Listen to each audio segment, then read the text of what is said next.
El Kilauea, uno de los volcanes más activos del mundo, volvió a hacer erupción en marzo de 2026 en la Isla Grande de Hawái. Grandes fuentes de lava salieron disparadas al cielo, cerraron la carretera principal y el aeropuerto quedó bloqueado por nubes de ceniza áspera. El cielo se volvió rojo oscuro e inquietante. Así de denso era el humo. La erupción aisló partes de la isla. Ya era la segunda vez en el año. La erupción ocurrió justo dentro del cráter Alemaumau, en la cima del volcán. Todo se volvió peligroso muy rápido y los visitantes tuvieron que evacuar la cumbre. La fuente de lava subió unos 1,300 pies, casi la altura del Empire State o incluso más que la Torre Eiffel. Pero veamos la erupción paso a paso. Empezó el 10 de marzo de 2026 y duró unas 9 horas. Terminó de golpe a las 6:21 de la tarde. La erupción arrancó por la mañana, a las 9:17, con lava saliendo por la boca norte. La boca sur empezó a erupcionar poco antes de las 10. Para primeras horas de la tarde, las fuentes de lava ya eran enormes. La boca sur alcanzó 1,150 pies y la norte 1,000. La lava avanzaba sobre casi un tercio del piso del cráter y brillaba en naranja y rojo intenso. Cuando la lava se enfrió en el aire, se convirtió en algo llamado tefra, una mezcla de roca volcánica, ceniza y diminutos fragmentos vítreos. La tefra puede rasparte la piel como lija, irritarte los ojos y hacerte más difícil respirar. Peor aún, puede volver las carreteras una pista de patinaje para los autos. Por todo esto, cerraron parte de la carretera 11 entre las millas 24 y 40. En enero, otra erupción también hizo caer tefra sobre el parque y los pueblos cercanos. Algunos visitantes recibieron tefra encima y unos cuantos terminaron con cortadas. El servicio de parques tuvo que cerrar la cumbre por primera vez desde que este ciclo eruptivo empezó el 23 de diciembre de 2024. El Servicio Meteorológico Nacional dijo que la columna llegó a 25,000 pies. Eso es casi 5 millas hacia arriba, más alto de lo que vuelan muchos aviones. El viento soplaba desde el sur, así que la ceniza y el gas se movieron al norte desde Halemaumau. Las autoridades advirtieron a la gente cercana que se quedara bajo techo o que saliera si los gases empezaban a molestar. Y esta no fue la primera vez que el Kilauea causó problemas este año. Otra erupción empezó el 15 de febrero y duró casi 10 horas. En esa ocasión, la lava cubrió la mitad del piso del cráter.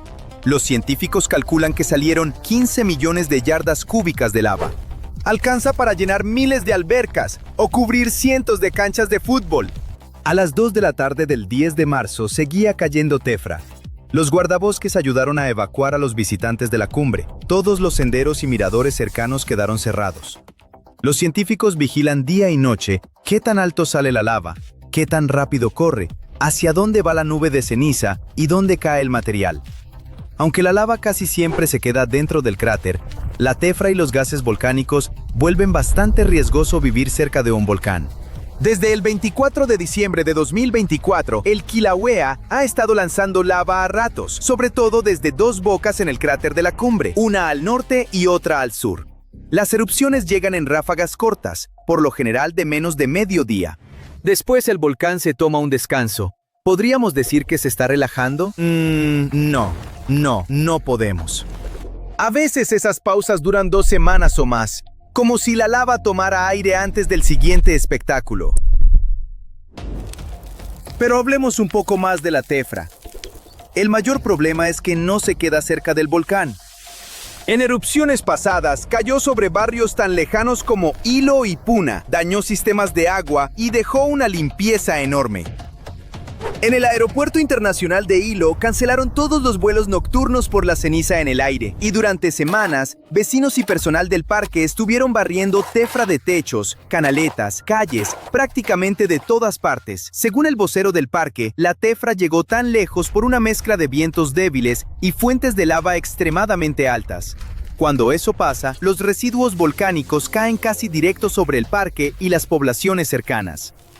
En erupciones anteriores, los vientos alisios, que normalmente cruzan las islas del este hacia el oeste, actuaron como una banda transportadora. Llevaron ceniza y gases volcánicos sobre el desierto de Kau y pueblos cercanos del suroeste. Otro peligro muy serio durante una erupción es la lluvia de vidrio, también llamada cabello de Pelé. Es un tipo de tefra que aparece sobre todo cuando las fuentes de lava salen disparadas muy rápido. Las burbujas de gas revientan y estiran la roca fundida hasta volverla hebras finísimas y frágiles. Luego el viento las arrastra lejos. Es ligero, pero quebradizo, y puede rasparte la piel o meterse en ojos o pulmones. El nombre viene de Pele, la diosa hawaiana del fuego y de los volcanes, porque nace directamente de la actividad volcánica. En erupciones grandes, como la de 2018, se reportó la caída de estas hebras por toda la zona del volcán. Ahora bien, el Kilauea no es la única amenaza en la región. El gigante dormido de al lado, el Mauna Loa, recibió una actualización de los científicos el 5 de marzo de 2026. El volcán todavía no está en erupción, pero se está inflando porque el magma llena sus enormes cámaras subterráneas. Podrías imaginarlo como si la Tierra respirara hondo. Pero no es solo eso. Tan solo en el último mes, detectaron más de 100 sismos bajo la cumbre. ¿Hay que preocuparse? Bueno, veámoslo. El Mauna Loa, el volcán activo más grande de la Tierra, cubre la mitad de la isla grande de Hawái. Sus erupciones pueden crear ríos enormes y veloces de lava, como una bulldozer en cámara lenta, hecha de roca fundida cruzando la zona. Cuando el Mauna Loa entra en erupción, normalmente empieza en la cumbre. Desde ahí, la lava puede fluir hacia distintas zonas. La zona de Rift noreste, la zona de Rift suroeste, o incluso por bocas del lado noroeste del volcán. Lo más inquietante es que esos flujos de lava pueden aparecer en minutos, horas o incluso meses después de que arranca la erupción. Desde su primera erupción bien documentada, en 1843, el Mauna Loa ha erupcionado 34 veces. Los intervalos entre erupciones pueden ir de unos cuantos meses a muchas décadas. La más reciente fue en 2022. Ahora mismo el Mauna Loa está tranquilo, pero activo. La actividad sísmica, o sea, los pequeños terremotos bajo el volcán, muestra que el magma sí se está moviendo bajo la superficie. En febrero de 2026, los científicos detectaron 116 sismos bajo la cumbre, concentrados sobre todo bajo la caldera llamada Mokuauweoweo. Algunos también se agruparon en la caldera sur, pero no te asustes con ese número. Para comparar, el mes anterior hubo 123. Estos sismos son parte de la respiración normal del volcán mientras vuelve a llenarse de magma tras la erupción de 2022. Los instrumentos GPS del volcán sí muestran que la cumbre se está inflando, es decir, el terreno sube lentamente mientras el magma llena el depósito subterráneo. Al mismo tiempo, las mediciones de gas y temperatura en la zona de Rift suroeste siguen en niveles normales, así que no hay cambios grandes frente a meses anteriores. Así que, aunque el Mauna Loa se esté recargando, todavía no hay señales inmediatas de otra erupción. De todos modos, siempre vale la pena vigilar al Mauna Loa. Es un gigante dormido que puede despertar en cualquier momento, y los científicos observan de cerca cada centímetro de terreno que se eleva. Porque si el Mauna Loa entra en erupción, puede causar muchísimos problemas distintos. Grandes ríos de lava pueden avanzar rápido y cubrir todo a su paso. El volcán también puede hacer que el suelo tiemble, porque al llenarse de magma, los costados de la montaña pueden moverse hacia arriba o hacia los lados y detonar sismos. Además, el Mauna Loa puede liberar gases volcánicos que se mezclan con el aire y forman BOG, una especie de smog volcánico que irrita y hasta puede dificultar la respiración a quienes viven a sotavento. A veces, el volcán incluso puede producir pequeñas explosiones y lanzar ceniza al cielo, lo cual resulta peligroso para los aviones que vuelan cerca. Durante 70.000 años, el volcán Toftean convenció a todos de que estaba extinto. Pero nuevas imágenes de satélite muestran que su cima está elevándose, como si algo adentro lo estuviera estirando, dándole vuelta y tronándose el cuello tras la siesta más larga del mundo. Los científicos no están muy contentos. Veamos si tú también tienes razón para preocuparte. Los volcanes pueden despertar cuando los terremotos los sacuden o las tormentas alteran el agua subterránea. Pero los científicos investigaron. No hubo grandes terremotos ni lluvias fuertes en el sureste de Irán, donde se encuentra. Así que debe ser presión de gas o magma lo que está moviendo a Toftan. Es como una lata de refresco sellada calentándose desde adentro. Antes de escuchar un silbido, la presión se acumula en silencio, esperando una debilidad. Por eso, el movimiento de Toftan es una gran señal de alerta. Los cambios de presión indican nueva actividad interna. Además, la fuente de presión bajo su superficie está a solo unos 500 a 630 metros de profundidad. Y eso no es mucho para un volcán. Cuando la fuente de presión está tan cerca de la superficie, puede provocar pequeñas explosiones de vapor o gas, aunque la lava nunca toque la superficie. Este tipo de explosión, llamada freática, ocurre cuando el agua subterránea se calienta tan rápido que explota como una olla de presión gigante.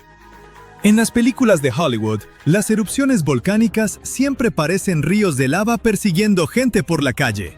Pero las explosiones de vapor son diferentes, silenciosas e impredecibles. Un minuto todo está tranquilo, y al siguiente, rocas y vapor supercaliente salen disparados como si la Tierra estornudara con la fuerza de un motor a reacción. Para Toftan, este es exactamente el escenario que temen los científicos. No necesitas lava fluyendo para causar destrucción. Una explosión de vapor puede lanzar rocas del tamaño de carros y disparar nubes de ceniza cientos de metros hacia arriba. Aunque no viva cerca de Irán, Toftan no es solo un problema local. Los volcanes exhalan gases que viajan con el viento. Y Toftan produce emisiones cargadas de azufre cuando está activo.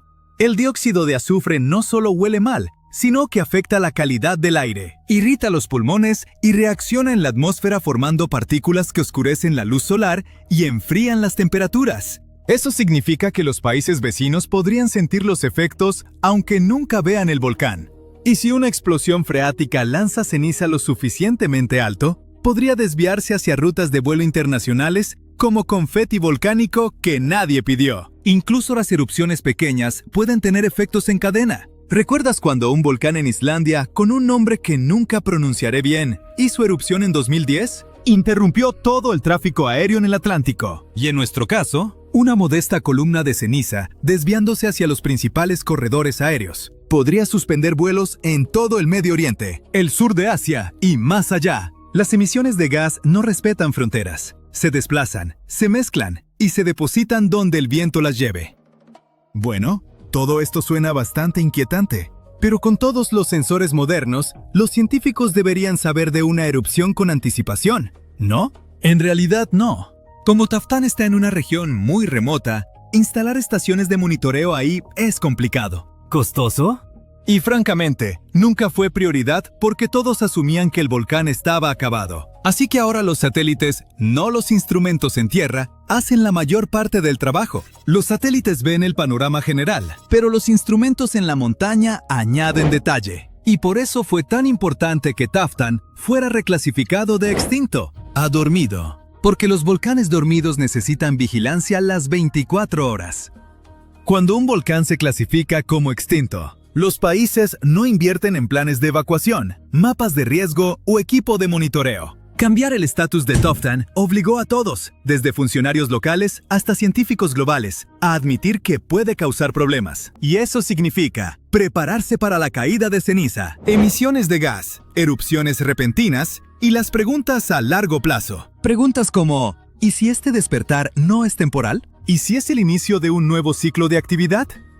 A largo plazo, Toftan podría calmarse de nuevo, o podría estar entrando en un periodo de actividad renovada. Los volcanes no siguen tiempos humanos. Una fase corta para un volcán pueden ser días o años. Y la cima elevándose podría significar movimiento de magma más profundo, no solo un eructo superficial. Ha subido unos 9 centímetros en 10 meses, entre julio de 2023 y mayo de 2024. Y una montaña elevándose es como si la Tierra inhalara. Y si la Tierra inhala demasiado profundo, eventualmente exhala. Y en términos volcánicos, esa exhalación no es nada bueno. Ahora mismo, Toftan está inhalando, y nadie sabe cuándo planea exhalar. Esto ya suena a demasiado drama. Pero hay más de donde vino. Algunos de los supervolcanes más grandes y furiosos de la Tierra están empezando a despertar. Cuando uno de estos monstruos hace erupción, todo el planeta lo siente, incluso gente que vive a miles de kilómetros de distancia. Los científicos se preocupan porque una supererupción podría avanzar más rápido que nuestra capacidad de preparar comida, evacuar ciudades o lidiar con el caos después. Eso es lo que hace a los supervolcanes tan aterradores. No solo la explosión, sino el poco tiempo que tendríamos para reaccionar.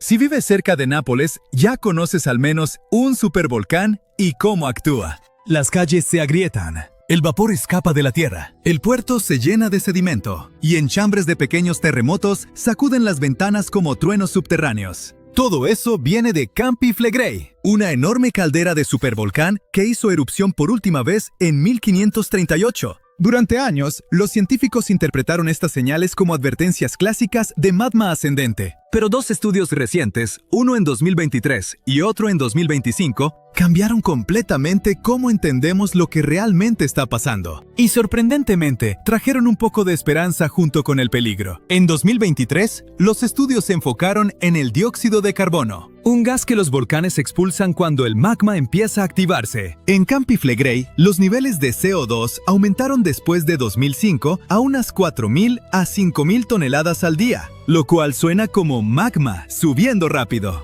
Pero cuando los científicos revisaron otros gases como nitrógeno y helio, la química no encajaba para nada con esa idea. Resultó que el CO2 extra no venía de magma ascendente, sino de fluidos supercalientes bajo tierra, cocinando las rocas circundantes y liberando gas por sí solos. En el estudio de 2025, experimentos de laboratorio mostraron que los temblores vienen principalmente de un depósito sellado de agua y vapor subterráneo. Cuando esa tapa natural atrapa la presión, eventualmente se agrieta, libera vapor y desata temblores repentinos que la gente siente en la superficie. Esa idea también explica algo que siempre confundió a los científicos. Los terremotos usualmente empiezan cerca de la superficie y luego se mueven más profundo, lo opuesto a lo que haría el magma ascendente. Después del temblor más fuerte, el suelo suele hundirse un poco, como un globo desinflándose lentamente al soltar algo de aire. Sin embargo, nada de esto significa que Campi Flegrei sea de pronto seguro. El magma sigue bajo tierra, y las explosiones de vapor aún pueden lanzar rocas, ceniza y gas abrasador sin que la lava te advierta. Lo que realmente cambió es cómo los científicos piensan sobre el peligro. Solo observar y esperar ya no es suficiente. Si la humanidad solo tuviera 12 meses de advertencia antes de una erupción de supervolcán, lo pasaríamos muy mal. Almacenar comida, reubicar personas, mantener las cadenas de suministro, todo parecería casi imposible. Pero no te asustes todavía, porque las erupciones de supervolcanes son extremadamente raras. La última ocurrió hace unos 26.500 años en Nueva Zelanda. En promedio, los científicos creen que ocurre una supererupción aproximadamente cada 100.000 años. Pero la Tierra no sigue calendarios ordenados. A veces, estas erupciones se agrupan más cerca, y luego el planeta se queda tranquilo por mucho tiempo. Dos supererupciones masivas sacudieron el planeta en los últimos 100.000 años. Hace unos 74.000 años, el volcán Toba de Indonesia explotó con tal fuerza que lanzó ceniza por toda Asia. Bajó las temperaturas en todo el mundo y pudo haber llevado a los primeros humanos al borde de la extinción.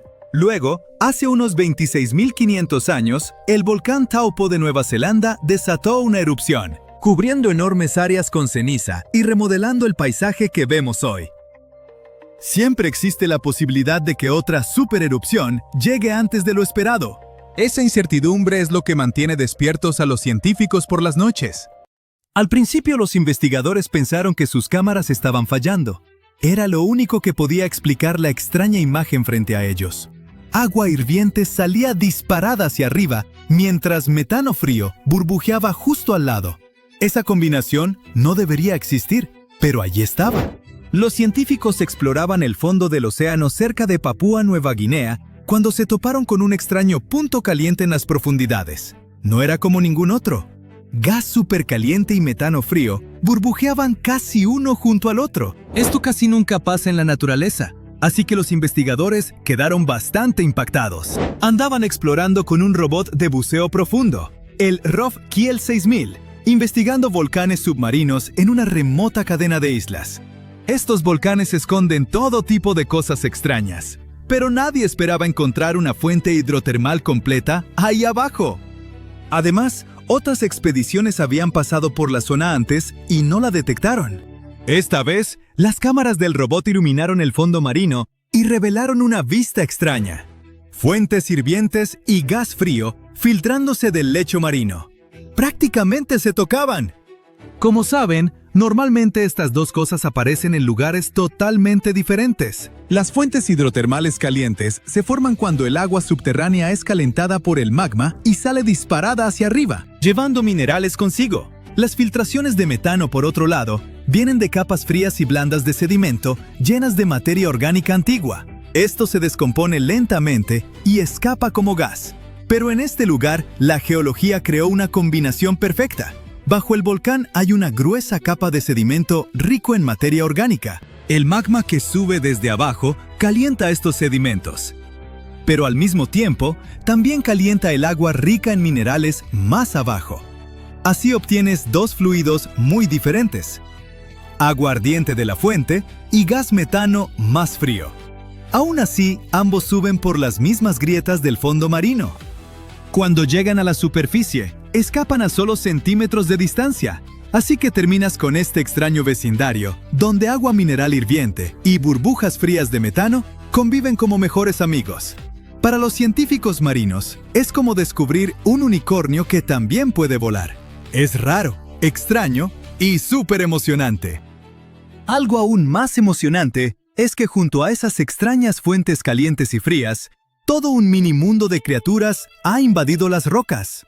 El lugar está lleno de enormes grupos de mejillones de aguas profundas, largos gusanos tubulares, camarones pequeños y anfípodos por todos lados, y hasta pepinos de mar morados brillantes a la vista. Los animales están tan amontonados que es difícil ver la roca debajo.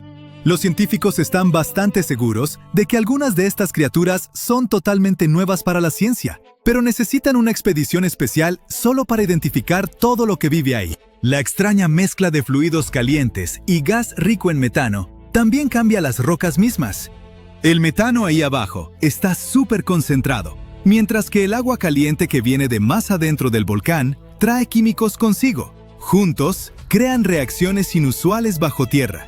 Por eso, metales como el oro y la plata se han acumulado en las rocas, junto con elementos como arsénico, antimonio y mercurio. Es como una cápsula del tiempo química. Las rocas muestran señales de una fase antigua y muy caliente, cuando se formaban los metales preciosos. Hoy, las fuentes están más frías, pero siguen activas. Aunque esta zona de aguas profundas es rara y está llena de vida, no está a salvo. Ya hay minería cerca, y los desechos de la enorme mina de oro de aquí se tiran al océano. Además, las compañías tienen licencias para explorar el fondo marino en busca de minerales y gas. Todo esto pone en peligro a la frágil comunidad de las fuentes, porque muchos animales aquí solo pueden sobrevivir en estas condiciones exactas. Por eso, los científicos piden más investigación y planes de protección sólidos antes de que este ecosistema único sea dañado sin remedio. Este tesoro submarino debe salvarse antes de que la industria lo destruya. Sin embargo, este descubrimiento no es el único ecosistema único que hemos encontrado. En enero de 2025, un iceberg gigantesco llamado A84, del tamaño aproximado de Chicago, se desprendió de la plataforma de hielo George VI en la Antártida. Esta plataforma es enorme por sí sola, con unos 450 kilómetros de punta a punta y unos 250 metros de grosor. Durante el verano antártico, de noviembre a finales de febrero, la superficie de la plataforma se derrite y forma lagos largos y delgados, llamados lagos de cinta. Les pusieron ese nombre porque realmente parecen cintas heladas gigantes estiradas sobre la superficie.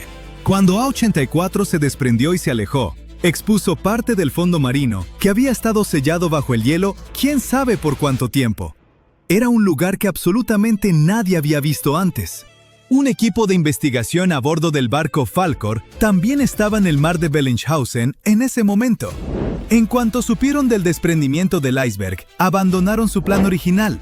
Básicamente, era la versión de aguas profundas de voltear una piedra enorme en el bosque solo para ver qué vive debajo. Durante 8 días, los científicos enviaron su robot submarino, Subastian, y exploraron profundidades de más de 1.200 metros. Ahí abajo, en esa oscuridad helada, descubrieron un ecosistema oculto lleno de vida. Enormes corales y esponjas formaban vecindarios submarinos completamente repletos de criaturas.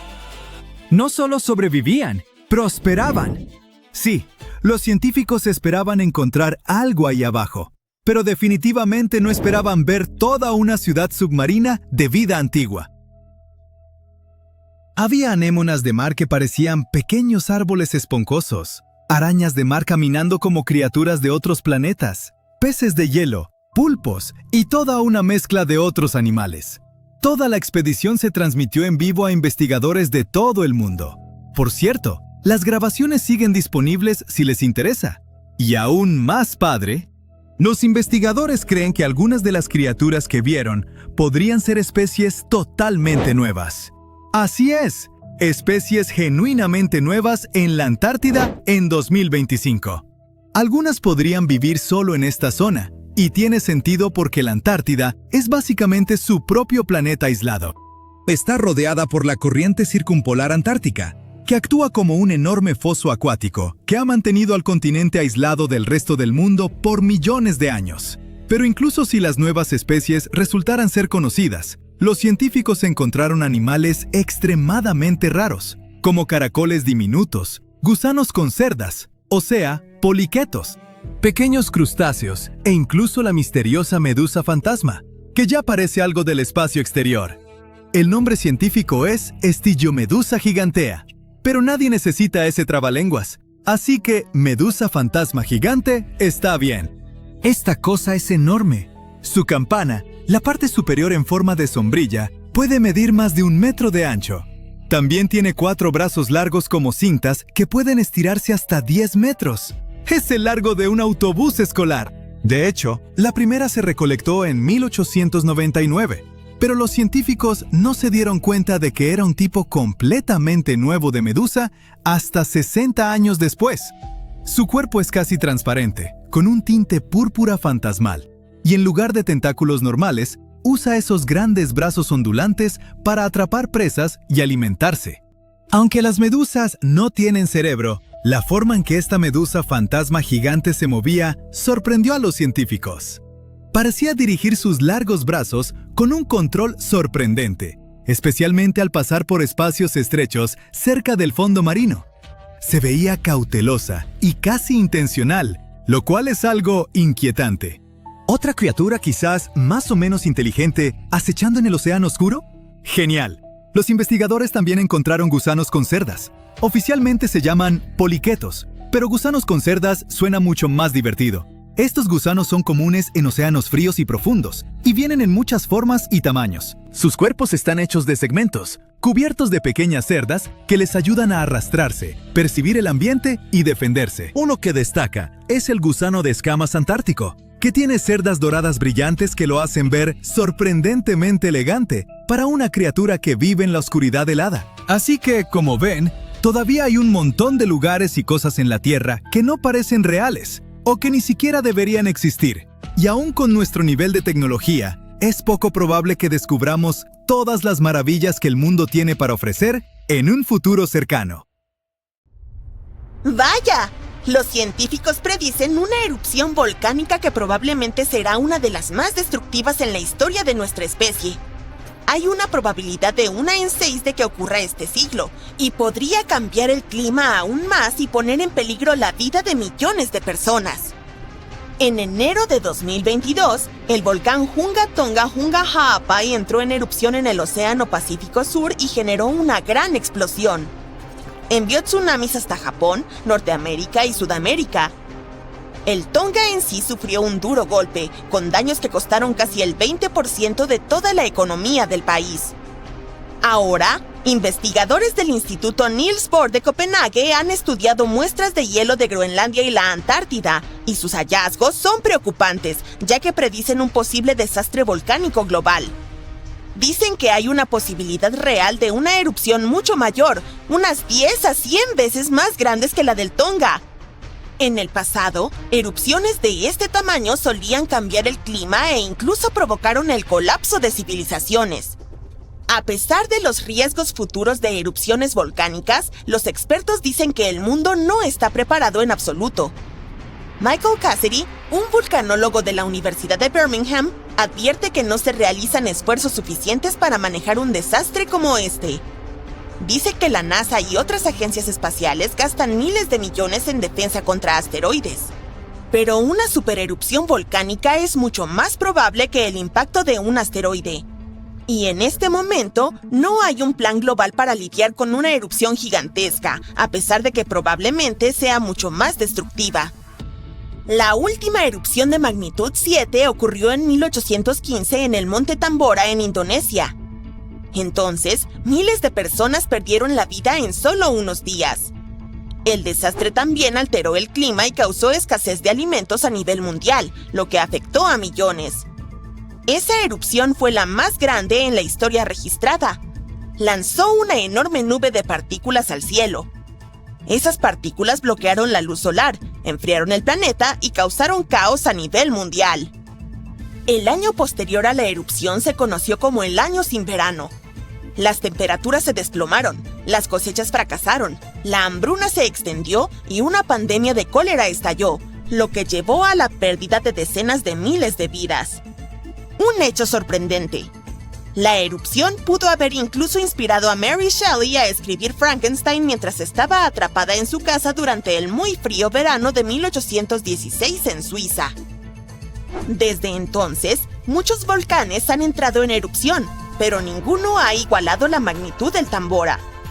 Ahora, más de 200 años después, los científicos advierten sobre una nueva amenaza de supervolcán.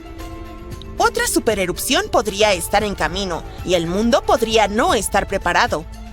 Así que, mientras los científicos discuten seriamente la probabilidad de la próxima erupción volcánica, los expertos piden medidas urgentes para prepararse antes de que sea demasiado tarde. El asunto es que una erupción volcánica así en la actualidad podría ser incluso más devastadora que el año sin verano. A diferencia de aquella época, ya estamos lidiando con todo tipo de cambios climáticos y un sistema global más frágil, lo cual podría agravar aún más los efectos. El Dr. Michael Rampino, un científico geólogo, advierte que el mundo es más inestable ahora, y eso significa que una mega erupción en los tiempos modernos podría tener consecuencias aún más graves. Pero esta vez, los gases de efecto invernadero de los combustibles fósiles podrían hacer que las secuelas de tal erupción sean más frías en lugar de más cálidas. Así que la actividad volcánica podría poner en peligro a la humanidad. El Dr. Thomas Aubrey, un vulcanólogo, descubrió que en una atmósfera más cálida y más turbulenta, el gas de dióxido de azufre liberado por una erupción volcánica se dispersaría más rápido y más lejos que en el pasado. Este gas forma aerosoles de sulfato, que reflejan la luz solar y provocan un enfriamiento global. Debido a que estas pequeñas partículas se distribuirían de manera más homogénea, habría un efecto de enfriamiento más fuerte que en 1815. Otro científico atmosférico de Cambridge explica que el tamaño de estas partículas en el aire es importante. Afecta la manera en que absorben la luz solar. Y en un clima futuro más cálido, una erupción podría hacer que el enfriamiento de la superficie sea un 15% mayor. Al mismo tiempo, todavía hay muchas incógnitas. Científicos de la Universidad de Ginebra dicen que apenas estamos empezando a comprender plenamente los impactos de tal suceso. También es difícil estimar con precisión los futuros riesgos de erupciones volcánicas, ya que tenemos muy pocos datos sobre erupciones antiguas. Para entender la actividad volcánica del pasado, los investigadores analizan núcleos de hielo de Groenlandia y la Antártida, así como anillos de árboles antiguos, los cuales actúan como registros históricos de cambios climáticos. Estas mediciones sugieren que varias erupciones en los últimos miles de años enfriaron temporalmente el planeta entre 1 grado y 1,5 grados. Uno de los ejemplos más catastróficos es la erupción del Samalas en 1257, en Indonesia, que fue tan poderosa que probablemente desencadenó la pequeña edad de hielo.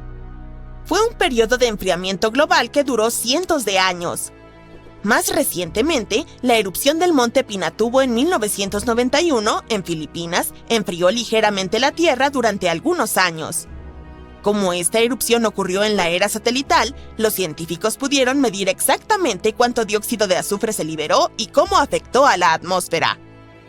Pero incluso con herramientas modernas como los satélites y los instrumentos sísmicos, los científicos todavía enfrentan dificultades para prever la próxima gran erupción volcánica. Afortunadamente, aunque no podemos predecir el momento exacto, sí podemos estudiar los peores escenarios para ayudar a las autoridades a prepararse.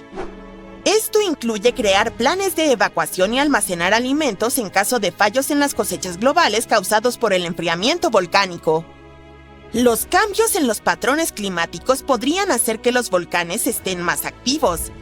El derretimiento de los glaciares reduciría la presión sobre el magma subterráneo, lo que incrementará las posibilidades de una erupción.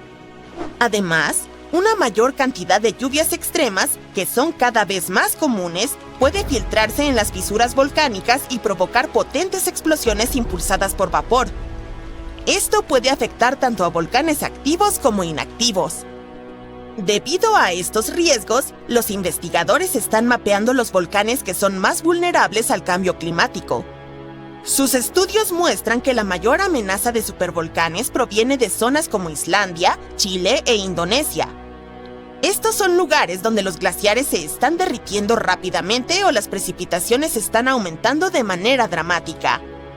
Un estudio de 2022 encontró que 716 volcanes en todo el mundo, es decir, el 58% de todos los volcanes activos conocidos sobre la superficie, podrían ser activados por lluvias extremas, lo que aumentaría la probabilidad de otra pequeña edad de hielo.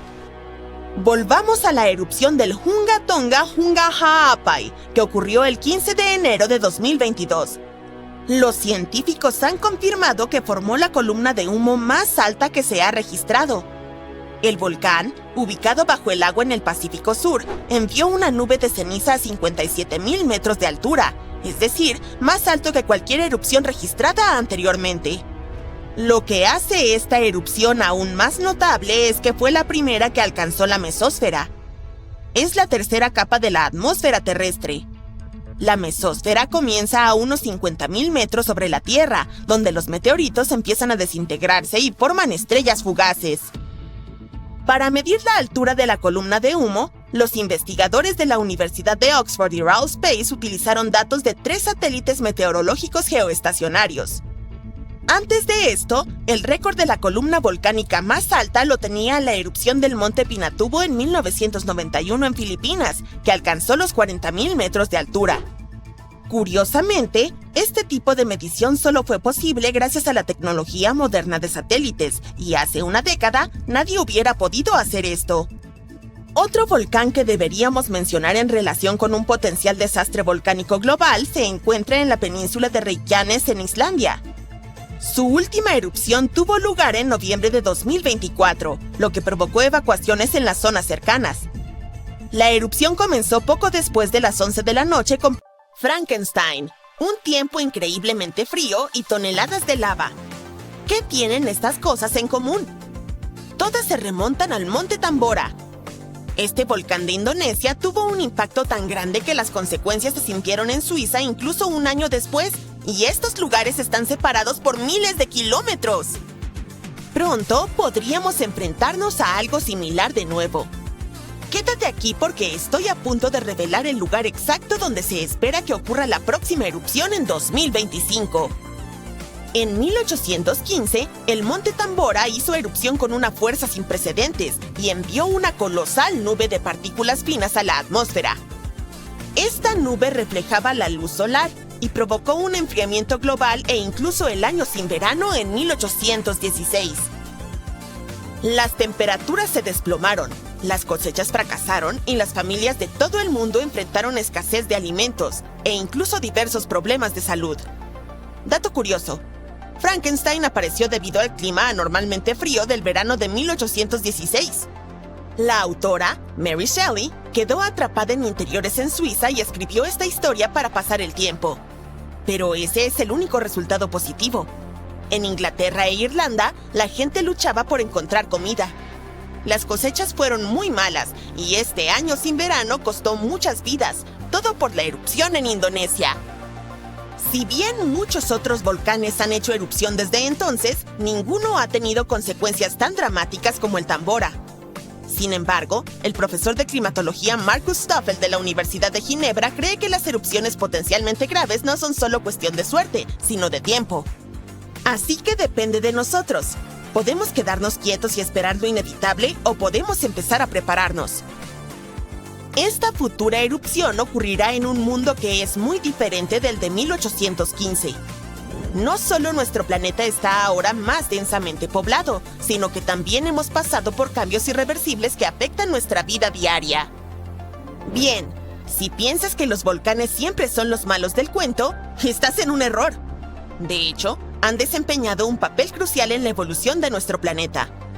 Ayudan con la formación del terreno, el desarrollo de la atmósfera y la modulación del clima. Basta con mirar a Yellowstone, por ejemplo. Cuando la lava espesa emergió a la superficie, se extendió por el paisaje y transformó la zona para siempre. Cuando los volcanes hacen erupción, liberan una mezcla de lava, cenizas y gases, incluyendo dióxido de carbono. Pero no te preocupes, en comparación con las emisiones de los combustibles fósiles, la cantidad de los volcanes es bastante pequeña. Lo que realmente están vigilando los científicos es el dióxido de azufre, ya que puede tener un gran impacto en nuestro clima. Cuando ocurre una erupción volcánica importante, puede lanzar dióxido de azufre hacia la estratosfera, que se encuentra aproximadamente a 11 kilómetros de altura en la atmósfera. Una vez allí, se transforma en diminutas partículas de aerosol que dispersan la luz solar y enfrían el planeta. Sin embargo, este efecto de enfriamiento no es inmediato. Esas partículas pueden permanecer durante un par de años e incluso circular por todo el mundo. Hoy en día, contamos con equipos especiales para monitorear las emisiones de dióxido de azufre desde el espacio. Tomemos como ejemplo el Monte Pinatubo en Filipinas. Durante su erupción de 1991, liberó alrededor de 15 millones de toneladas de dióxido de azufre. Ahora bien, aunque eso es mucho, no fue tanto como en la erupción del Tambora. Aún así, el Pinatubo logró reducir las temperaturas globales en aproximadamente medio grado durante varios años. El Tambora, por su parte, bajó las temperaturas globales promedio en aproximadamente 3 grados. Sé lo que podrías estar pensando. Eso no es mucho. Pero créeme, marca la diferencia. Si el planeta se calienta solo 1 grado, podría afectar los niveles del mar. Los expertos piensan que podríamos ver un aumento de hasta 20 centímetros para finales de este siglo. Esto podría eliminar gran cantidad de tierras de cultivo y hábitats costeros, lo que sería un gran golpe para muchas comunidades. Entonces, tal vez una erupción volcánica que pueda enfriar el planeta sea como un mecanismo natural que nos ayuda. No exactamente. Aunque sí enfría el planeta, no te dejes engañar pensando que es el tipo de frescura que nuestro mundo necesita. Estos cambios de temperatura pueden afectar los cultivos, como ocurrió en 1816. También hay evidencia de que las grandes erupciones pueden interrumpir los patrones de lluvia y provocar así condiciones más secas en las regiones de monzón en África y Asia. Verás, el monzón de verano depende de la diferencia de temperatura entre la Tierra y el océano, la cual puede ser alterada por la actividad volcánica. Curiosamente, un clima más cálido puede potenciar los efectos de enfriamiento de las erupciones volcánicas. Los expertos explican que la formación y el movimiento de las partículas de aerosol dependen de las condiciones climáticas. A medida que las temperaturas globales aumentan, una circulación de aire más rápida puede dar lugar a partículas de aerosol más pequeñas, que son más efectivas para dispersar la luz solar y, por lo tanto, intensificar el efecto de enfriamiento. Los océanos también contribuyen a esta dinámica. Una superficie oceánica en calentamiento crea una capa estratificada que dificulta la mezcla de aguas cálidas y frías, lo que podría significar que las erupciones volcánicas enfrían principalmente la capa superior del océano y la atmósfera por encima de ella, según Stoffel. Además, el cambio climático puede influir directamente en los sistemas volcánicos. El derretimiento del hielo desencadenaría más erupciones al reducir la presión y permitiría que el magma ascendiera con mayor facilidad. Por otra parte, el aumento de las precipitaciones asociado al cambio climático puede infiltrarse en el suelo e interactuar con el magma, lo que podría provocar erupciones. Aunque la perspectiva de un periodo de enfriamiento debido a una erupción volcánica podría parecer beneficiosa en medio del cambio climático, los científicos advierten que los efectos podrían ser nefastos. Las consecuencias inmediatas podrían ser graves, especialmente para las 800 millones de personas que viven cerca de volcanes activos. Una erupción importante devastaría ciudades enteras. Por ejemplo, Campi Flegrei, ubicado cerca de Nápoles, Italia, está mostrando signos de aumento de actividad y amenaza la vida de alrededor de 1 millón de personas. Si eres de Oregón, ten cuidado, ya que los expertos dicen que este estado podría tener erupciones volcánicas. ¿Estás asustado? No lo estés. En realidad, no es tan aterrador como parece. Permíteme explicar por qué. Hay más de 80 volcanes en Oregón, pero no nos interesa ninguno de ellos en particular porque es un volcán submarino el que probablemente hará erupción en 2025. El monte submarino axial es el volcán más activo del noroeste del Pacífico. Sin embargo, sigue siendo en gran parte desconocido para el público debido a su ubicación a unos 480 kilómetros de la costa y más de 1,5 kilómetros bajo la superficie del océano. Aunque se espera que su próxima erupción no represente una amenaza de tsunami ni terremotos significativos en tierra debido a su profundidad y su distancia de la falla de Cascadia, los datos recopilados al estudiar sus erupciones pueden mejorar nuestro monitoreo de los volcanes más peligrosos. La llamamos una erupción amistosa, ¿te parece? En realidad, predecir erupciones es un esfuerzo complejo. A menudo nos encontramos con titulares alarmantes, como Yellowstone está a punto de estallar. ¿Debemos tomar en serio estas afirmaciones? En realidad, no. Es cierto, Yellowstone se encuentra sobre un supervolcán activo que ha experimentado 3 grandes erupciones explosivas en los últimos 2 millones de años. La última erupción ocurrió hace unos 70,000 años, y la explosión más importante fue hace alrededor de 631,000 años, que formó la enorme caldera de Yellowstone. Naturalmente, muchas personas están interesadas en saber si Yellowstone volverá a hacer erupción y cuándo podría suceder. Afortunadamente, los científicos están utilizando nuevas técnicas para ahondar en estas cuestiones. Un estudio reciente sugiere que es poco probable que Yellowstone pase por otra erupción importante en el futuro cercano. La razón es que el magma debajo del parque está dividido en una red de cámaras separadas. Aunque todavía hay una cantidad considerable de magma presente, no está lo suficientemente interconectado para sustentar una erupción. Estudios anteriores proponían la existencia de una capa inmensa de magma debajo de Yellowstone, pero los hallazgos recientes desafían esa idea. Para obtener una comprensión más clara de las dinámicas subterráneas, los investigadores utilizaron una técnica llamada magnetotelúrica, que emplea los campos electromagnéticos naturales de la Tierra en lugar de ondas sísmicas. Debido a que el magma es un buen conductor de electricidad, este método es particularmente efectivo para mapear rocas fundidas. ¡El piso es lava! Solo bromeaba. Pero, ¿sabes qué? En parte se está desmoronando. Tal vez aún no lo sientas, pero una gran parte de América del Norte ya ha perdido 60 kilómetros de roca de su base. Y no se trata de terremotos o enormes socavones, sino de que el continente está perdiendo partes de lo que mantiene el suelo estable, sin tambalearse como un juego de feria en mal estado. Un equipo de investigadores acaba de lanzar una bomba geológica. Una parte del suelo de América del Norte está adelgazando como un goteo de helado muy lento y triste. ¿Cómo lo saben? Básicamente, le hicieron una resonancia magnética de cuerpo completo de alta tecnología a la Tierra y crearon mapas en 3D que muestran cómo las rocas, una vez consideradas indestructibles, ahora se están derritiendo en las entrañas del planeta, como una pizza de queso al revés dentro de un horno. Pero para entender realmente este lío, primero tienes que conocer a mis viejos amigos, los cratones. Los cratones son como las raíces de los continentes. Son gruesos, resistentes y antiguos.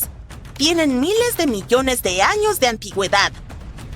Estos muchachos sobrevivieron a impactos de meteoritos, supervolcanes e incluso al movimiento tectónico de las placas. Si las placas se enzarzan en peleas, por ejemplo, podríamos ver montañas formándose. Si se divorciaran, alejándose una de la otra, entonces nacería un océano nuevo. Estos procesos dejan cicatrices en la superficie de la Tierra, pero los cratones parecían permanecer siempre inalterados, como las cucarachas de la geología. Y dado que un cratón puede recibir un golpe y no sentir nada, los científicos siempre asumieron que estas estructuras eran casi indestructibles. Pero luego, un grupo de investigadores puso a prueba sus sofisticadas máquinas y se dieron cuenta de que los cratones se estaban desmoronando. ¿Cómo? Aquí está la placa Farallón, una placa tectónica realmente antigua que comenzó a deslizarse bajo la placa principal de América del Norte hace más de 100 millones de años. Este es un proceso bastante normal, en realidad. Se llama subducción, y es la forma en que la Tierra recicla rocas y evita sobrecalentarse. Este fenómeno de subducción ha estado sucediendo durante tanto tiempo que, hasta ahora, la placa Farallón está casi a 640 kilómetros del cratón, reposando bastante tranquila en el manto inferior, curiosamente cerca del núcleo externo de nuestro planeta. Pero la placa Farallón ha estado causando problemas como ese compañero de piso que se fue pero dejó cosas raras en el refrigerador. Verás, al hundirse tira de la base de América del Norte, estirándola y provocando que otras piezas se desprendan y caigan en el manto profundo. Y por si eso no fuera suficiente drama, el hundimiento de Farallón también ha filtrado agua y dióxido de carbono a las rocas circundantes, haciendo que el cratón sea aún más blando y fácil de desmoronarse. Gracias, Farallón. Muy amable de tu parte.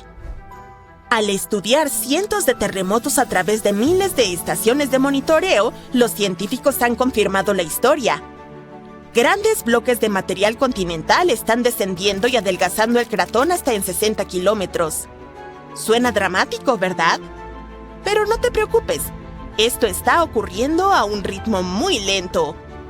Pasarán millones de años antes de que suceda algo notable. Tus nietos del futuro lejano podrían seguir pisando terreno sólido. Pero no te pongas demasiado cómodo. Esto puede no ser un problema urgente, pero hay otro tipo de hundimiento que está sucediendo más rápido de lo que puedes decir ¡ayuda! Aquí está el asunto. Para el año 2050, al menos 32 ciudades importantes de los Estados Unidos, incluyendo Nueva York, Baltimore y Charleston, podrían estar parcialmente bajo el agua. ¿Y adivina qué? En su mayoría, esto es culpa nuestra.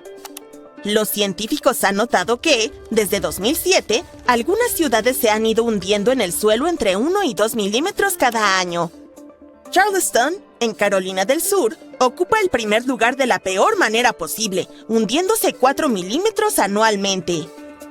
Claro, estos números suenan diminutos y algo ridículos. Pero Charleston está apenas a 3 metros sobre el nivel del mar, y un pequeño hundimiento tiene un gran impacto cuando el océano te está respirando en la nuca. En días de inundaciones realmente malas, la gente tiene que abandonar sus autos y nadar a casa.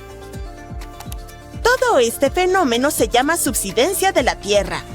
Y cuando mezclas el hundimiento del terremoto con el aumento del nivel del mar, obtienes un cóctel desastroso de calles inundadas, tierras de cultivo salinas, bosques fantasmas y muchos propietarios muy irritados.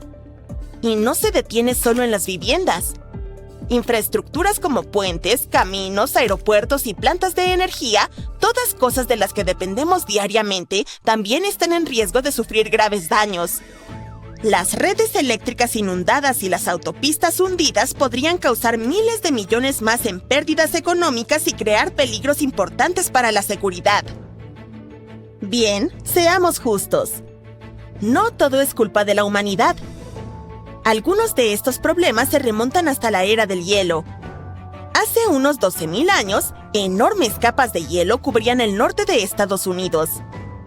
Eran pesadas, realmente pesadas. El peso hundió la tierra, y cuando el hielo se derritió, el suelo no saltó de nuevo como un trampolín. En cambio, empezó a jugar un extraño juego de sube y baja geológico. Los lugares que habían sido comprimidos comenzaron a elevarse, y los que no fueron comprimidos se hundieron. Todo este proceso, llamado ajuste isostático glaciar, intenta decir eso 3 veces rápido, aún está ocurriendo hoy en día. Pero, por supuesto, los humanos encontraron una manera de empeorarlo. La extracción de aguas subterráneas es un problema. Imagina que es como sacar el relleno de un colchón. Después de un tiempo, todo se hunde.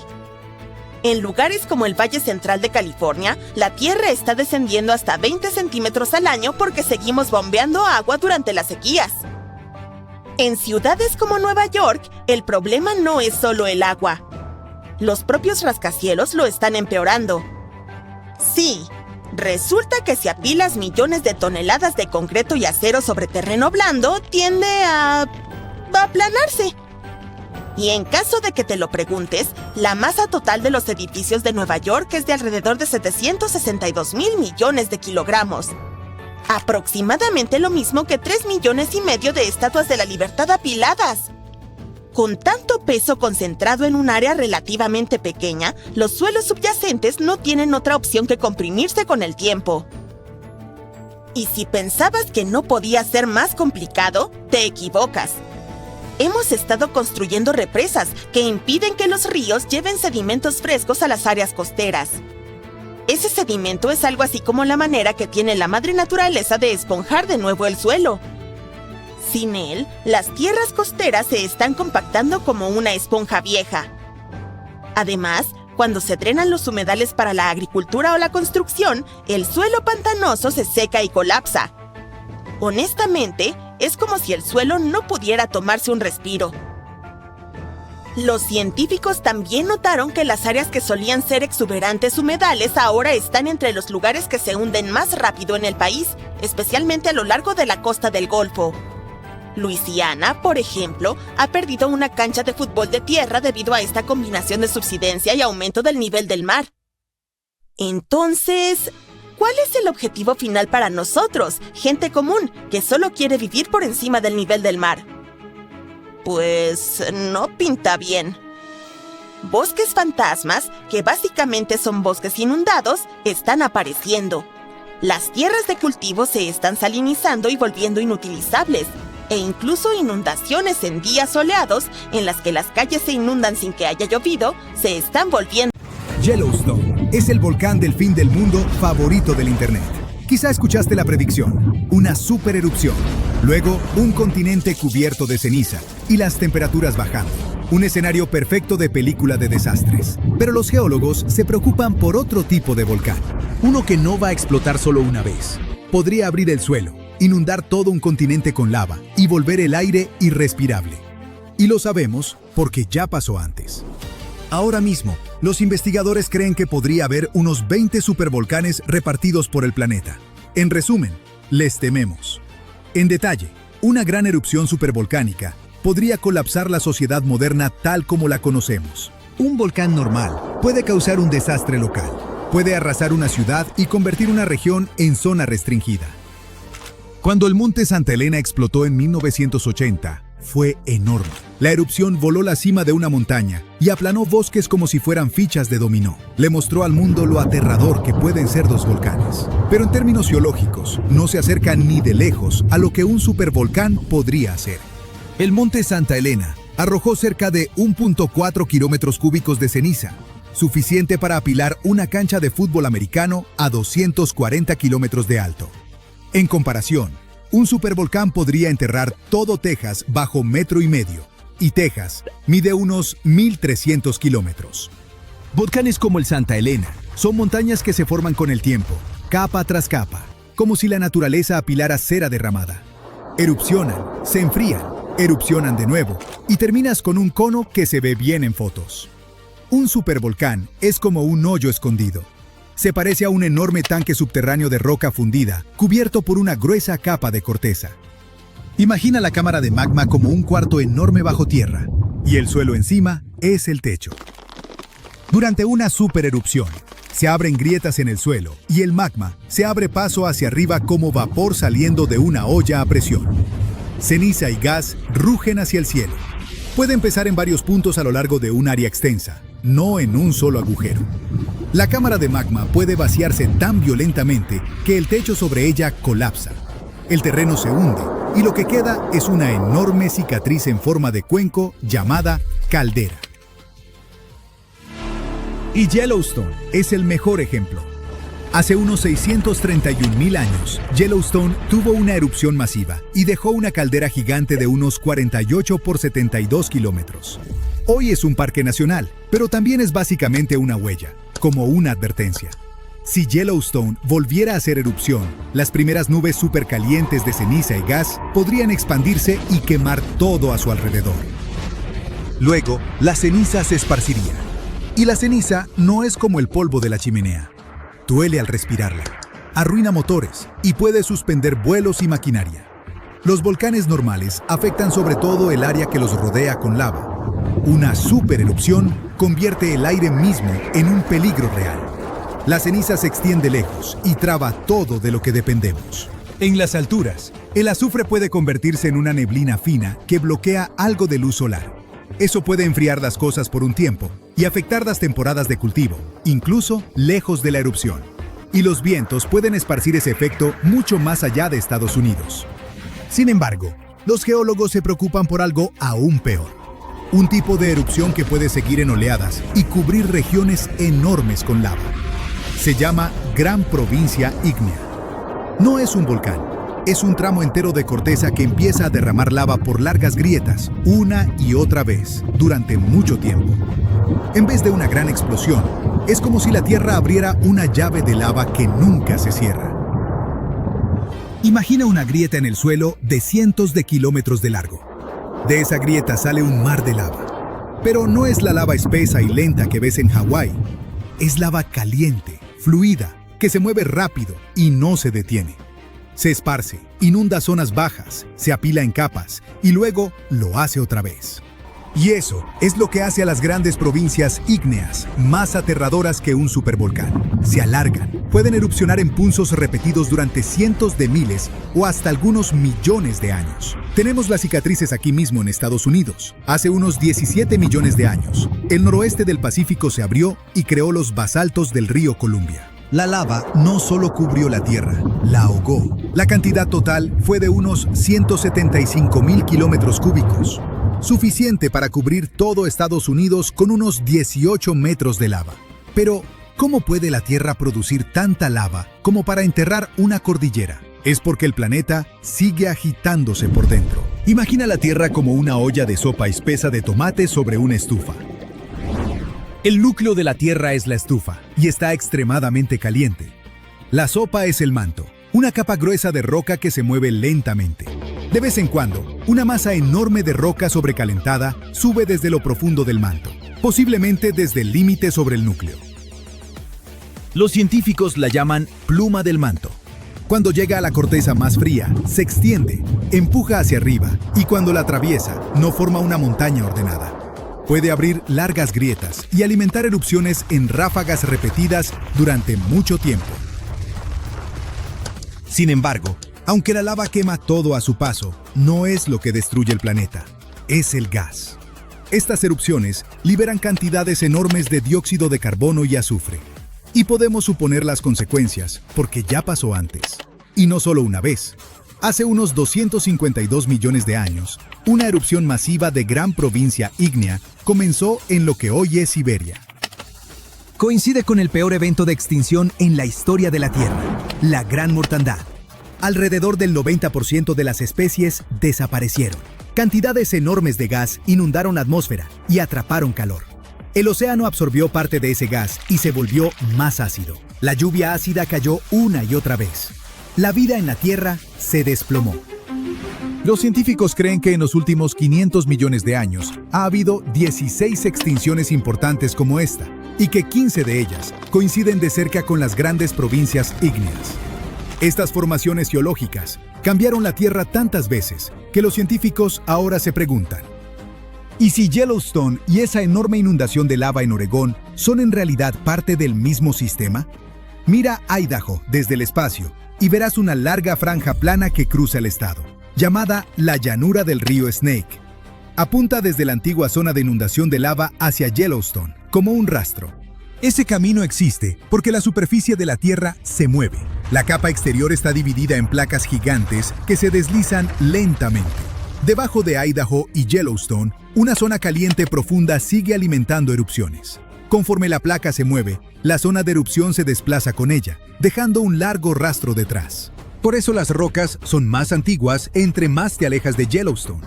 Es la misma fuente de calor, solo un blanco en movimiento. Y si retrocedes el movimiento de las placas lo suficiente, ese rastro apunta más cerca de donde se formaron los basaltos del río Columbia. Por eso algunos geólogos piensan que la inundación de lava del noroeste y Yellowstone podrían ser partes conectadas de un mismo sistema de larga vida. Finalmente, si todo es parte de un gran sistema apocalíptico, ¿es hora de hacer maletas y huir a Marte? ¿Volverá a pasar pronto? Aunque compartan la misma historia, eso no significa que la peor parte vuelva pronto. El capítulo de la inundación de lava ocurrió hace millones de años. Hoy, Yellowstone es simplemente donde ese calor profundo aparece en este momento. Y sí, puede hacer erupción otra vez. Pero la erupción más probable no es una gran explosión apocalíptica, es una explosión de vapor. Cuando el agua supercaliente se convierte en vapor y revienta la roca. También pueden ocurrir flujos de lava y erupciones menores. La pesadilla de formar una caldera es algo muy raro. Si Yellowstone empezara a acumular hacia algo grande, no sería a escondidas. Lo verías venir. Muchos más temblores de lo normal y el suelo levantándose más rápido de lo habitual. Las señales más claras justo antes probablemente aparecerían en 2 días o semanas previas. No podemos detener una erupción a escala planetaria. Solo podemos vigilar las señales de alerta y planear. Pero con suerte, si el planeta decide deshacerse de nosotros, para cuando empiece a mandar advertencias, ya habremos terminado de convertir Marte en nuestro nuevo hogar. Mientras ves este video, pedazos de continentes se están desprendiendo lentamente desde abajo y son arrastrados hacia el manto oceánico, una capa caliente, mayormente sólida, que se mueve lentamente bajo el fondo del mar. En cuanto estos fragmentos llegan al manto, pueden provocar erupciones volcánicas en partes del océano donde no hay volcanes. Además, cuando los continentes se separan, no solo ocurre en la superficie, sino también muy profundo. Pero eso lo veremos después. Este proceso puede continuar por decenas de millones de años. El nuevo estudio muestra que el interior de la Tierra es aún más dinámico de lo que pensábamos. También explica por qué muchas islas volcánicas, incluyendo la isla de Navidad en el noreste del Océano Índico, contienen niveles inusualmente altos de ciertos elementos químicos. El asunto es que estos elementos normalmente solo se encuentran en la corteza continental. Bueno, los científicos sospechaban que estos elementos aparecían porque fuerzas poderosas en las profundidades de la Tierra tomaban viejos pedazos de roca reciclados y los mezclaban en el manto. Este proceso funciona un poco como cuando mezclas 2 ingredientes para hacer masa de pastel. Pero antes, los investigadores creían que esos elementos venían de 2 fuentes principales: sedimentos que se hundieron en el manto cuando las placas oceánicas fueron empujadas hacia abajo, o de plumas del manto. Esas son columnas de roca caliente que ascienden desde lo profundo de la Tierra. Sin embargo, estas explicaciones no encajan con todas las observaciones. En algunas áreas volcánicas, casi no hay señales de que la corteza haya sido reciclada. En otros lugares, el manto parece frío y demasiado cerca de la superficie para ser afectado por la roca caliente ascendente. Los científicos se preguntaban cómo podía pasar esto. Ahora sabemos que parte del material en esas regiones proviene de pedazos de continentes que se hunden en lo profundo del manto. Y estos pedazos afectan a los volcanes que se forman arriba. El nuevo estudio también sugiere una idea curiosa. Los continentes no solo se separan en la superficie, también se despegan desde abajo. Y esto puede ocurrir a distancias mucho mayores de lo que los científicos pensaban. Los investigadores usaron simulaciones para descubrir cómo se comportan los continentes y el manto cuando son estirados por fuerzas tectónicas. Su trabajo se basa en investigaciones previas que muestran que cuando los continentes se dividen, fuerzas poderosas en el interior del planeta crean una ola en el manto. La ola se mueve a lo largo de la base del continente, a profundidades de unos 145 a 200 kilómetros. La ola se mueve extremadamente lento, como una millonésima de la velocidad de un caracol, y gradualmente arranca material de las raíces de los continentes. Estos fragmentos desprendidos son llevados hacia los lados, a veces más de 1000 kilómetros hacia el manto oceánico. Una vez ahí, pueden provocar erupciones volcánicas en el océano por decenas de millones de años. La investigación también muestra que el manto sigue sintiendo los efectos de la ruptura continental mucho después de que los continentes se han separado. Incluso después de que se forma una nueva cuenca oceánica, el manto sigue moviéndose. reorganizándose y transportando material enriquecido lejos de donde se originó. Para llegar a esta conclusión, los investigadores estudiaron datos geoquímicos de diferentes partes de la Tierra, incluyendo la provincia de montes submarinos del Océano Índico. Es una cadena de formaciones volcánicas que apareció después de que el supercontinente Gondwana se separó hace más de 100 millones de años. Sus modelos computacionales y pruebas químicas mostraron que justo después de que Gondwana se separó, mucho magma con químicos inusuales subió a la superficie. A lo largo de millones de años, esta firma química fue desapareciendo, mientras menos material subía de debajo del continente. El descubrimiento más inesperado es que esto ocurrió sin ayuda de esas columnas profundas de roca caliente que los científicos creían necesarias. Ahora, para tener una imagen más clara, echemos un vistazo al interior de nuestro planeta. La Tierra tiene unos 4.600 millones de años. Nació de una enorme nube de polvo y gas que lentamente se enfrió, se encogió y se endureció hasta formar el planeta que conocemos hoy. Al enfriarse, metales pesados como el hierro y el níquel se hundieron hacia el centro, y los materiales rocosos más ligeros flotaron hacia arriba. Esto creó la estructura en capas de la Tierra, donde cada capa tiene propiedades únicas. La corteza es como la piel de la Tierra. Es la capa más externa de nuestro planeta, hecha de roca sólida. Está dividida en enormes piezas llamadas placas tectónicas, que se desplazan lentamente con el tiempo. Hay dos tipos de corteza, la oceánica y la continental. La corteza oceánica tiene de 6 a 10 kilómetros de grosor. Está cubierta con una delgada capa de sedimentos como arena, arcilla y conchas. Debajo hay rocas densas como el basalto, rico en magnesio. La corteza continental es más gruesa que la oceánica y está bajo los continentes. Está hecha de rocas más ligeras. Debajo de la corteza está el manto. Representa más del 75% del volumen de la Tierra. La parte superior del manto es bastante rígida, pero más profundo se vuelve suave y parcialmente fundido, lo que le permite fluir lentamente. Este flujo es lo que mueve las placas tectónicas. En el centro de la Tierra está el núcleo. Está hecho principalmente de hierro y níquel, y tiene dos capas distintas, el núcleo externo y el interno. El núcleo externo es una capa líquida de hierro y níquel. Está increíblemente caliente, hasta 6.000 grados centígrados, tan caliente como la superficie del Sol. El núcleo externo también genera el campo magnético de la Tierra, que nos protege de la radiación solar dañina.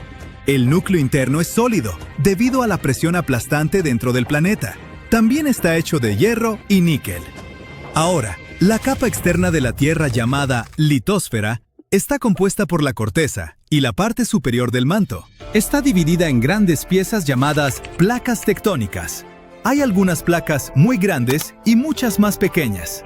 6 de las placas principales llevan el nombre de los continentes que cargan, como las placas norteamericana, africana y antártica. Pero incluso las placas más pequeñas juegan un papel importante. Por ejemplo, la pequeña placa Juan de Fuca es responsable de muchos volcanes en el noroeste del Pacífico de Estados Unidos. Las placas se mueven como un montón de viejas bandas transportadoras. Se mueven muy lento, de 2 a 5 centímetros por año.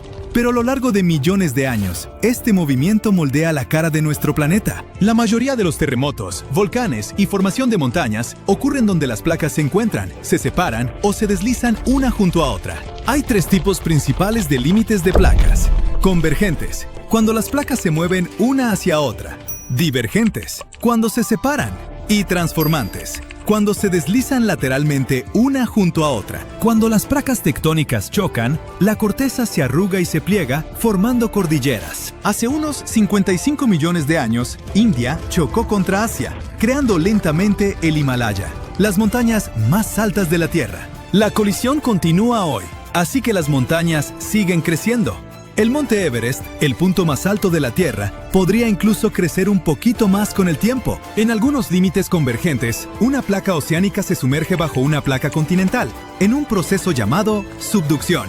La Tierra de arriba se eleva, formando montañas, y la placa que se hunde se derrite y provoca erupciones volcánicas. Así es como se formaron algunas montañas en los Andes de Sudamérica. Cuando dos placas oceánicas chocan, una usualmente se desliza debajo de la otra, creando fosas oceánicas profundas como la fosa de las Marianas en el Pacífico Norte, el punto más profundo de la Tierra. Estas colisiones también pueden formar volcanes submarinos, que eventualmente emergen del océano y se convierten en cadenas de islas, como Japón. En los límites divergentes, las placas tectónicas se alejan una de otra. En los océanos, el magma de lo profundo del manto sube para llenar el espacio. Esto crea montañas y volcanes submarinos a lo largo de la grieta. Este proceso renueva el fondo oceánico y lentamente ensancha las cuencas oceánicas. Por cierto, un solo sistema de dorsales oceánicas conecta a todos los océanos del mundo, convirtiéndolo en la cordillera más larga de la Tierra. En tierra, cuando las placas se separan, forman valles gigantes, como el Gran Valle del Rift en África. Si este estiramiento continúa por millones de años, el este de África podría separarse y convertirse en una nueva masa terrestre. Un famoso ejemplo de límites transformantes es la falla de San Andrés en California. A diferencia de los límites convergentes o divergentes, los límites transformantes usualmente no crean montañas ni océanos, pero el movimiento de fricción puede causar terremotos poderosos, como el terremoto de 1906, que destruyó gran parte de San Francisco.